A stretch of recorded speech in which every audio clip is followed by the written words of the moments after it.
Morning, everybody. Welcome back to another episode of Life's Playbook. This is season 3, episode 6. I am your co-host Noah, and with me, the host Quinn Jackson. And today we'll be diving into the Stephon Diggs trade, the Russell Wilson trade, and more about the Stephen A. Smith and LeBron James beef. With that being said, let's dive into today's episode. Before we get started with today's episode, make sure to download Prize Picks if you want a chance to show off your sports intelligence. Shout out Austin Reeves for finally getting me off my Prize Picks drought last night with a 24-point game. Shout out Austin Reeves. You will be picked more often. Having said that, let's dive into the two somewhat major NFL trades that went down this past week. Start with the Giants trading for Russell Wilson from the Pittsburgh Steelers.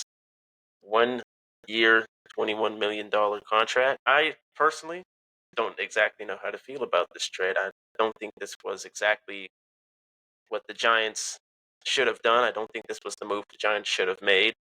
I mean, Russell Wilson has looked mid as of late, but he is the guy they're rolling with. Whether my guess is he's probably a placeholder for this year's draft. And the Giants are most likely looking ahead into next year's draft. They're most likely waiting for Arch Manning to be available in next year's draft. So my thought process behind their thought process is let's bring in Russell Wilson for the meantime to lead the season. And then next year we will draft Arch Manning and we'll go from there. We'll build around him in the future. That's most likely the thought process that they came up with when trading for this man. Noah, what do you think about it? So, I don't really know how to feel because they picked up Russell Wilson, but they also did acquire Jameis Winston. So, I'm wondering if they're going to have a position battle like how the Steelers did it with Justin Fields and Russell Wilson. But acquiring Russell Wilson, he's an older guy. He hasn't looked the same as he used to be. It's a real curiosity as to behind what that Patriots coaching staff and higher ups are doing over there with this. Maybe they're cooking, maybe they're not. We'll just have to see when this season starts. But that's interesting. You think that they're going to get Archie Manning for next year's draft? Next year. Yeah, I think plus looking at the contract that they gave Russ, I mean it's only 1 mil, which means they most likely Russ is just a placeholder for the season until 2026 draft. So I figured they're probably they don't like the options in this year's draft, which personally I beg to defer because there are many great prospects in this year's draft. I'm kind of not I don't understand why they wouldn't just maybe draft somebody in the second round if they were looking for a quarterback. But I don't know. I'm guessing Russ is just going to be a placeholder for this season, and then they'll get Arch next season in the draft. Whether that's a good idea or not remains to be seen. We know Arch Manning is that dude. He's going to be the face. He's definitely going to be the face leading the quarterbacks in 2026. But yeah, my guess is Russ was just brought in and Jameis were just brought in to be placeholders for this season until the next draft, Arch Manning. With that being said, let's move on to the Patriots signing really Stephon Diggs, another slightly older guy, 3 year, $69 million deal. Personally, I kind of like this trade. I kind of don't. I think a receiver was necessary. A receiver was necessary for the Patriots, but was Stephon Diggs really the dude to go after? Me personally, I'm going to say no, he was not the dude to go after. I think they should have just gotten somebody in the draft. There are a lot of great, reliable receivers in this year's draft. I think they should have just done that instead of signed him to a rather big contract for somebody like Stephon. He's coming off of an ACL injury, and he is on the older side. I'm not calling him washed just yet because prior to the ACL injury, he was very productive. But I think this is rather big for somebody coming off of those circumstances. I think he can still be great for the Patriots. I think he's due for a great bounce back season, but I personally don't think Stephon was the piece that they needed. I think they needed a receiver, but Diggs was not the guy that they should have gone after. I think they should have gone after somebody in the draft. But what do you think about it? I completely agree with you there. Stephon Diggs, he's an older guy. Me personally, I love Stephon Diggs. I love what he did in Minnesota, what he did with Buffalo. He didn't really do much with Houston, but he's a good receiver. He battles injuries, but I'm also confused here because they do have the fourth overall pick in the first round. And in the previous video where we were discussing, the top five with the fifth overall, fourth overall, I did have the Patriots taking Travis Hunter, I do believe. So I'm curious as to what they're going to do with that fourth round pick. Are they gonna maybe still go for Travis Hunter? Will they go somewhere else? It's all confusing to me here, to be honest with you. But overall, it's an okay trade. They do need depth in that wide receiver room. And maybe Stephon Diggs is what is it might be a good move for them, but at the end of the day, it could also be because we don't know Because we don't what know he's going to do because what he he's is going to coming do because off he is injury. coming off So injury. So we still have yet we to still have see what yet to he see has what he has this year. this year. Yeah, yeah, I agree with you there. I think Diggs, he he's still good. I'm not saying he's bad. I'm not saying he wasn't the right move, but I don't think he was the guy that the Patriots should have gone after. I think a draft pick. I mean, sitting at 4 with a lot of great, reliable receivers in this year's draft, they should have just gone for somebody younger, cheaper. But he definitely was. He was a piece to the problem that I thought they fixed. Obviously, they also brought in Mac Hollins as well off the Bills, but I don't know. I don't know if Mac Hollins and Stephon Diggs is really going to be enough for Drake May. We'll find out. Hopefully, both those guys can pop off, but I don't know. At the time, I was expecting the Patriots to go after because DK was out there for a long time. Chris Godwin was out there. Cooper Kupp was out there. If they were going to get a receiver, maybe somebody a little younger who's still got who's maybe not coming off an injury like Diggs. But I don't know. I'm kind of a little disappointed with the Patriots here with what they're doing right now.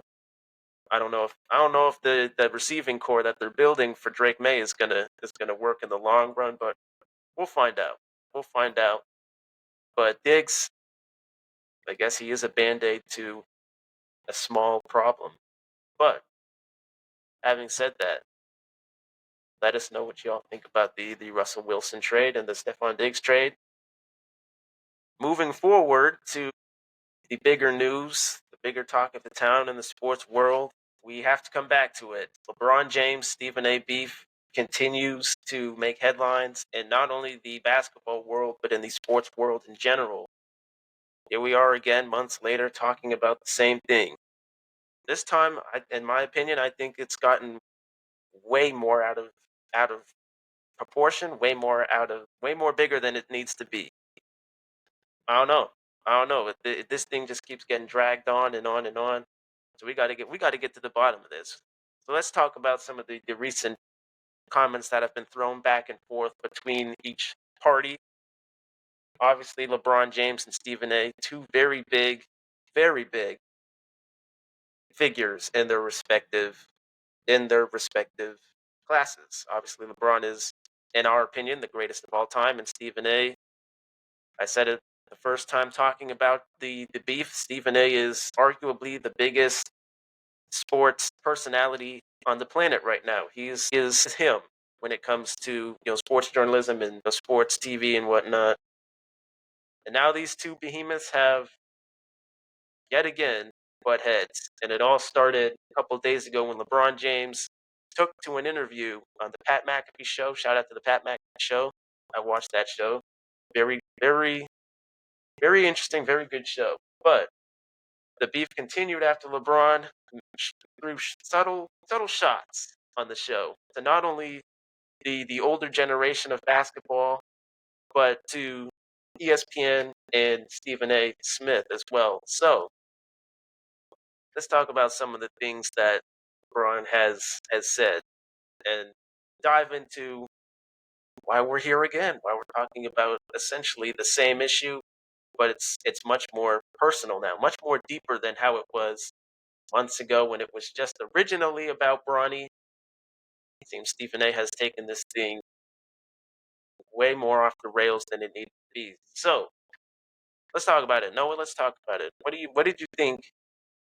What do you think about this so far? Actually a pretty interesting Pretty beef, to be interesting beef, honest, to be man. honest, I would man. not expect I would something not like this to expect be something going like this on. to be I going didn't really think LeBron would be, bouncing back at someone like this. LeBron usually does his talking on the court, but it is his family that Stephen A is talking about, so I do understand it. As I said in previous episodes, and I just think that this whole situation is just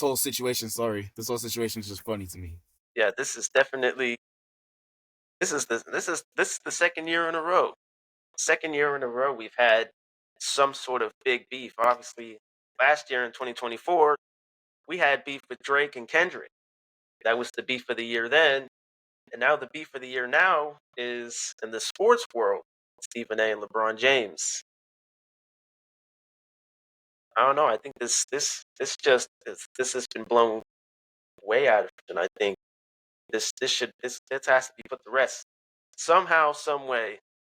One side has to fall. But let's talk about some of the comments that have been circulating from LeBron James. Let's start with, obviously, LeBron a couple of days ago came out and said, jokingly, in my opinion, that if Giannis were to play in the 70s, in a game in the 70s, he would put up 250 points. That was one of the bigger comments that was a topic of discussion on not only First Take but circulating around the sports news. Personally, again, I think LeBron was just speaking out of joke, whatnot, but he could have a point. Giannis is a much bigger dude. Not saying the guys in the 70s weren't big and whatnot. Giannis is way more athletic than them, got more skill, talent, in my opinion, than the guys in the 70s. I don't know. 250 points, obviously, is unreachable, but I don't think Giannis. I don't know. I don't think it would be crazy to say Giannis wouldn't at least thrive in the 70s, but obviously Stephen A took offense to that, calling that comment disrespectful, and I think it's a little hypocritical of Stephen A because this is the first time. It's not often that the newer generation of basketball throws shade at the old heads. A lot of the times, it's the old heads in basketball throwing shade at the younger cats. So it's not often that something like this gets thrown to both sides. But in my opinion, I think this is a little hypocritical of Stephen A to take offense to this, to that comment specifically, when we've seen in not only shows past in years prior that the old heads are constantly throwing the same type of shade towards the younger guys. But no, what do you think about that? Um, That okay. The statement for Giannis going back and dropping 240 points or 250, that's outrageous. You can obviously tell that LeBron is joking, but without a doubt, I do believe if Giannis were to have played in that time period, no doubt he would be putting up maybe 100-point games. Because Giannis, he would be like the Shaq before Shaq. The only competition back then was probably, I do believe it was Wilt, and I think it was Wilt Chamberlain, and yeah, Kareem. I do believe those were the only two competitions back then. And yeah, I do believe that would be the only problem for Giannis. Nobody else would be able to stop him. So Giannis, I feel, would be the Shaq of that period before Shaq did come along. And then Stephen A. I don't know why he's taking offense to this. Stephen A is not a hooper, bro. Like he just watches the game of basketball. He for him to be an analyst, that's a different story. But to get offense towards that, bro, it's kind of stupid. It's kind of childish. And yeah, Stephen A, he's not a hooper, bro. Like I don't understand why he's getting offended by that. Like I can understand that the old heads they like how ball was played back then, but basketball's a ever evolving sport. Like it's going to keep evolving to the next level, and he's kind of just stuck in the past with that. Yeah, I don't know. I don't know. I agree with you there too. I don't know why Stephen A is taking such great big offense to this. I mean, he's not a hooper. I could understand if an actual hooper from that time period, or maybe the 80s and the 90s, took offense to that. You pretty much hit the nail on the head, and that's something I've been thinking about while listening to everybody else react to this. And, see, I've seen just about all the clips from ESPN and whatnot from this, but Stephen A. He is a glorified. I understand he's a sports analyst, but if you really boil down what Stephen A. does, it's no different than what you and I do. We watch the games, we come on to our respective shows the next day, and we talk about them. Stephen A. is essentially a glorified. He's a glorified spectator. He's a glorified spectator, in my opinion, just like the rest of us. I get it that the more technical term is a sports analyst, and he does a little more than what we do. We just come on here and we talk, we give our opinions, and we discuss and whatnot. The way you said this best, the way that Stephen A. has taken offense to a lot of the things that LeBron has said is just kind of mind-boggling, especially considering that he was never in the NBA. We've all seen the graphic floating around of his college career numbers, and they were nowhere good. But it's kind of mind-boggling that somebody like Stephen A. would first off even pick such an outrageous beef with a guy like LeBron James, who's got way more stature, way more reputation, way more everything than him. Like, let's be honest. The more this beef continues, the more it's going to hurt Stephen A. more than LeBron, because LeBron has a worldwide fan base. He's got a worldwide fan base. He's made upon billions of dollars, and Stephen A. just hasn't made nearly as much as that, and he doesn't nearly have as big a fan base as LeBron does. So I agree with you there. I don't know why Stephen A. takes such offense to something like that when he's kind of nowhere in the same realm as LeBron. I understand he's dominated sports journalism and analytics and whatnot. And I've said that Stephen A. is kind of the Michael Jordan of sports analysis and sports journalism. But when it comes to that stuff, it's not the same. It's not the same realm. Not the same realm at all. Man, I just think for that in and of itself, that comment and Stephen A. taking offense to that, I just think that's a little hypocritical, considering that the old heads do it way. It's more often the old heads do it way more than the newer generation. And the one time the newer generation actually strikes back, it's a problem. And I agree with you. I don't know why Stephen A. takes such big offense to that. But moving on to a couple of other things that were discussed in the interview, we have. I don't know if you've heard this one yet about LeBron and MJ's relationship. But LeBron's son pretty much came out and said that him and MJ don't speak. Now, personally, depending on how you perceive that, you could perceive that as a negative thing or a positive thing. I think in LeBron at the time he was speaking out of a positive thing, because he's still playing and MJ is MJ.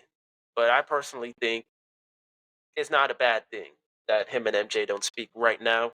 Hopefully, like LeBron said, they speak after LeBron's career, depending on how you want to put that. Is that really a good or a bad thing that he doesn't speak to MJ like that? So, my opinion, I don't think it's neither good nor bad. I think it's like just a neutral statement. Like he was just saying, like he doesn't speak to MJ. He shouldn't have a relationship with Michael Jordan. He didn't play with Michael Jordan, and I don't know if MJ was his favorite player growing up, but like I wouldn't take it as a good or bad statement. It was just a neutral saying. Yeah, I think I agree with you there as well. I think he was. It's just a neutral statement. Again, hopefully, they get on speaking terms after LeBron's career. Great career LeBron's had, and a great career Jordan's had. But depending on how we, the media, perceive it, it's either a good thing or a bad thing. But there were a couple other shots thrown from LeBron as well to a couple of other sports analysts out there.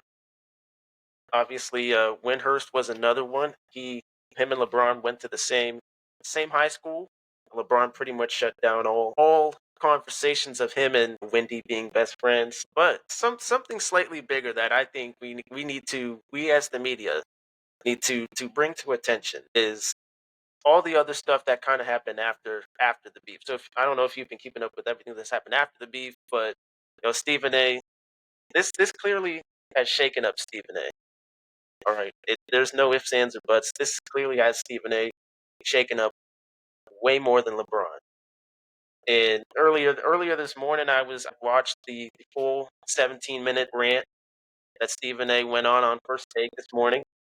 He was basically saying he basically to sum it up in 2 points. The first point was, obviously sports journalism is his area of expertise, and that if LeBron ever wants to step up to him in that sort of setting on any show ran by ESPN, Stephen A. is always going to be there.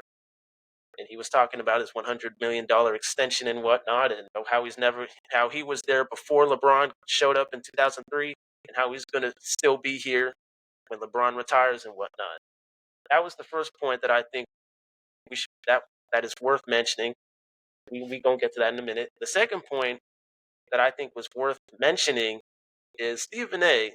In that 17-minute rant that I watched, he brought up a lot of other things that obviously he didn't bring to light in the media.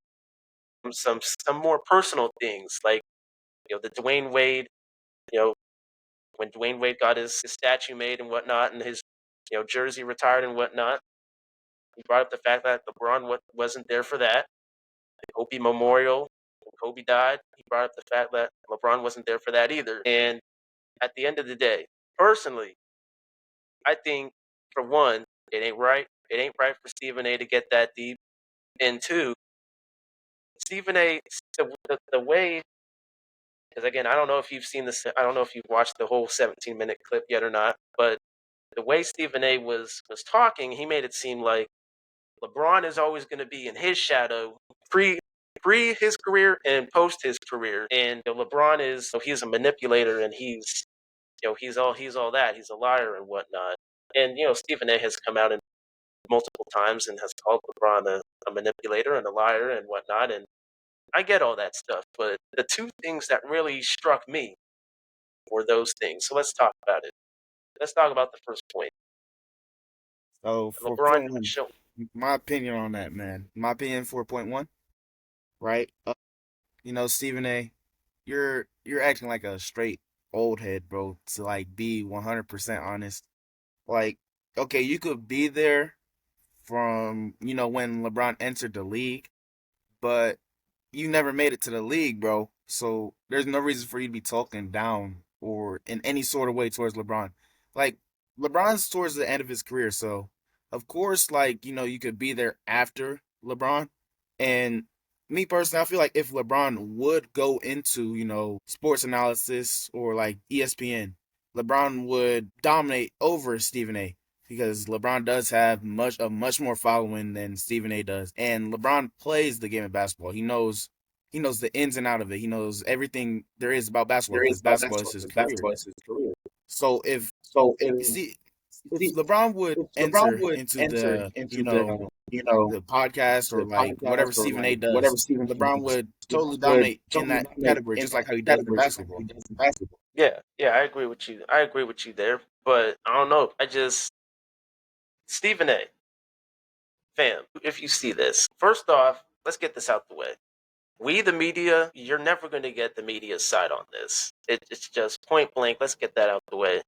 We, the media, we will not be on your side on this, and it's pretty clear. He's him.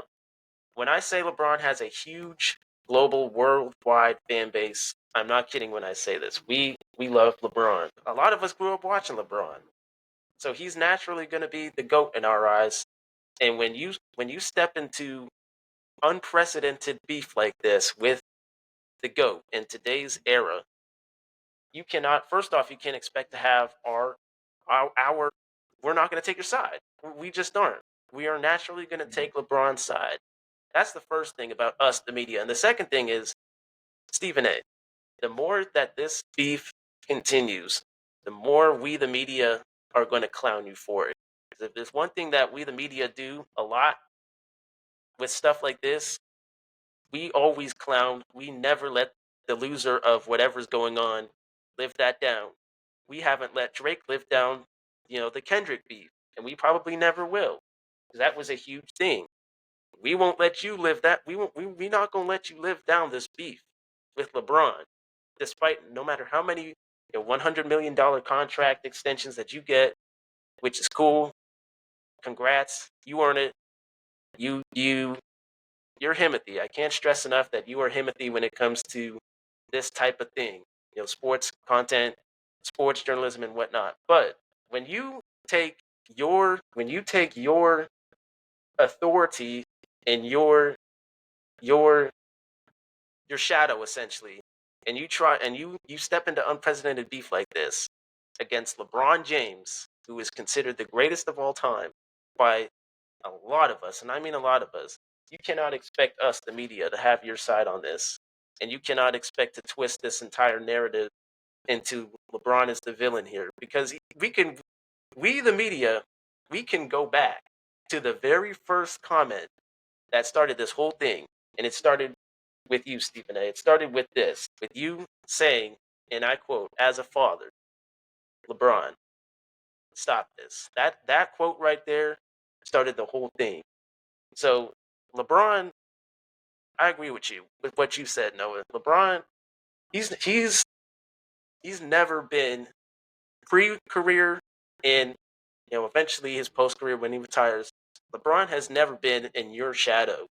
And if LeBron were to step into analysis and journalism, have his own show, have his own podcast after his career, he would most likely dominate that as well because he's got a huge following. He's got a lot of fans. So I agree with you there. I agree with you there. LeBron, he's never going to be in Stephen A's shadow. And I don't know why Stephen A he's trying to twist this thing like LeBron has always been in his shadow, like he's the main character of this, and LeBron is coming after him, which in a way he is, but for good reason. It just I don't understand why he's like this. I get it. It's two behemoths of their respective fields coming at it, but one has a much bigger platform than the other. I know ESPN is a huge sports business too, but that is a fraction of LeBron's greatness of his platform and what his influence on all of us. It just LeBron was never in your shadow, Stephen A. Pre-career and post-career, when time comes, LeBron has never and will never be in your shadow. I can't stress that enough. I just don't understand. First off, I don't understand how we've come to this, and I don't understand anybody who could possibly take Stephen A's side on this. It's just he's gonna lose. He's gonna lose this at the end of the day. The following, the influence that LeBron has, is too big, too great. I don't get it. I don't get it.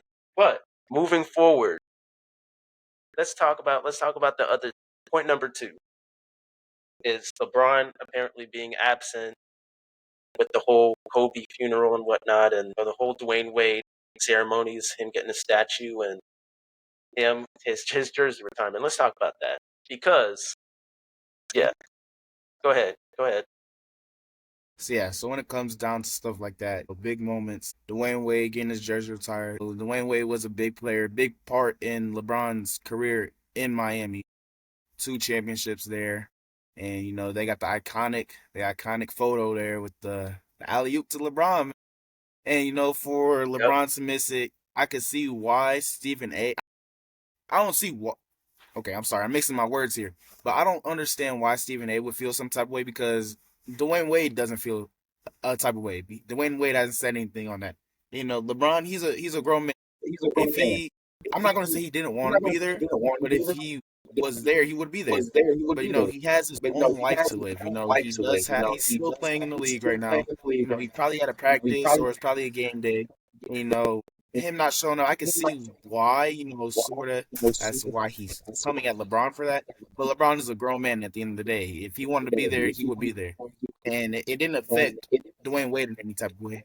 And then the Kobe And then funeral, the right? Kobe It's the funeral, same right? story. It's a I'm not story. gonna So be I'm not like a gonna broken be like record a and repeat broken the same record. thing, but Same if thing. LeBron If wanted to be LeBron there, wanted to not be saying he there, didn't want not to, saying but he if he didn't want wanted to to, be but if he there, wanted to he be would be there, there. he'd be there. But he's a grown man. You He know, has he's a grown things to man. He do. has He things has a to do. family to take He care has of. a family to take care of. Right. Kobe and Dwayne Wade were big dudes. Big dudes in the basketball world. They helped revolutionize, especially Kobe. Kobe helped revolutionize basketball drastically. And I've even seen one video prior before shooting today's episode of, a LeBron fan obviously bringing up apparently leaked photos of LeBron reportedly being there. And apparently there may be some reports of LeBron being at the funeral at the time, but that remains to be seen. But LeBron, LeBron, like you said, he would definitely be there. Those are just two things that if LeBron really wanted to, he could have been there. Who knows the reasons why he wasn't there? Who knows? I mean, he is a billionaire too. He's probably got a lot of things going on in his life. But if he really wanted to be there, he really could have. And I don't know, especially with the Kobe thing. I just think bringing up the fact that he wasn't there at the Kobe funeral is kind of a low blow because Kobe was a big dude, and bringing Kobe into something like this is kind of right disrespectful, and it's a low blow. But whatever the reason LeBron may have had to not show up to those types of things, who knows? And like you said best, it hasn't affected Dwayne Wade because Dwayne Wade hasn't come out and showed any disgust towards LeBron for not showing up. And well, Kobe is Kobe. Rest in peace to him. But you're right. But Dwayne Wade hasn't come out. He hasn't said anything negative to LeBron for not showing up to his jersey retirement and his statue ceremony. But I just think some of the things that Stephen A. Smith is bringing up, it's just not right. It ain't right.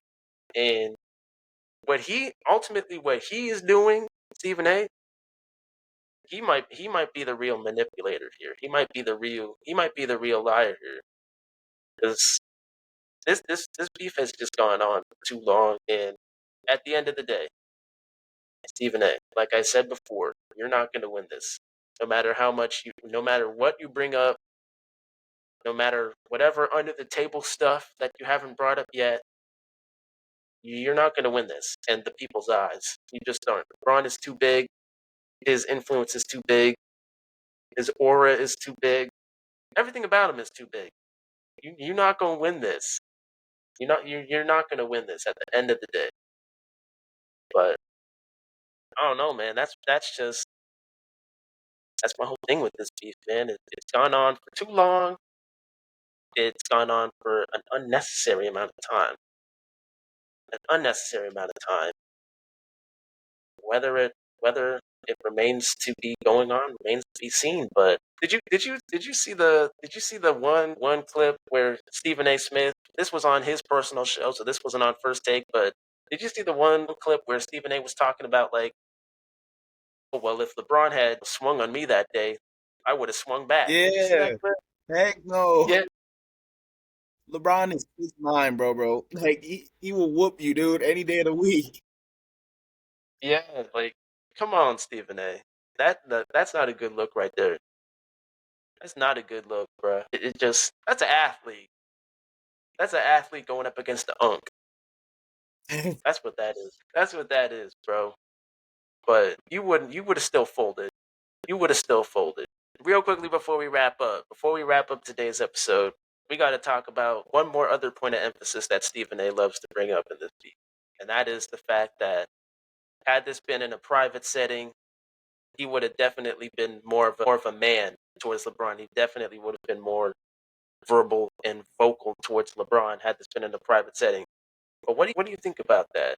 You think what he's saying is true? What he had this wasn't in a had this been in a private had the confrontation been in a private setting?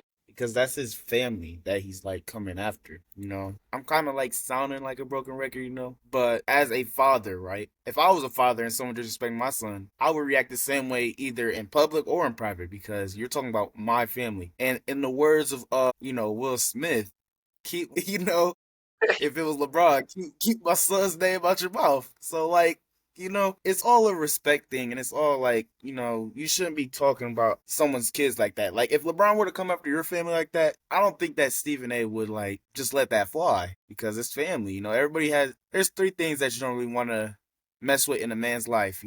His money, his kids, and his wife. So I'll just leave that there. Yeah, I just whether that was a private confrontation or not, Stephen A, we all know you would have folded, bro.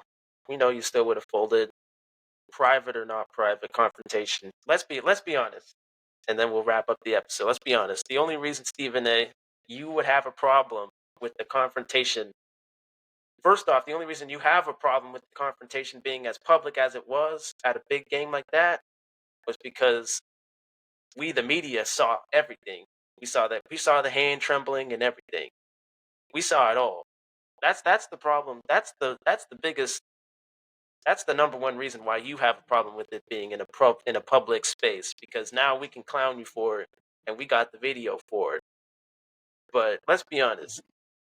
If even if this was a private setting, you would have definitely come on First Take the next day, and you would have made up a whole different narrative. Whole different narrative. But yeah, let us know when the. Having said that, this has been season 3, episode 6 of the Life'sPlaybook podcast. Let us know in the comments below. What do you guys think about this beef? This beef has, first off, it's very surprising that these two people specifically would have beef, and it's very surprising that it's gone on for this long. But let us know what y'all think. Whose side are you on? I would honestly love to hear. I would honestly love to hear any argument from the Stephen A. Smith side, because he's not going to win this. But let us know what y'all think about this below. With that being said, we'll catch you guys Sunday for season 3. Go ahead. Wise words. Wise words. Wise words. Wise words. Shannon Sharp. Shannon Sharp. Lakers in 5. Lakers in 5. Lakers in 5. Lakers in 5. Could you imagine if the Lakers end up winning a chip this year? Do you know how bad that would look for Stephen A? If they end up winning a chip. Man, Them wouldn't be headlines, possible.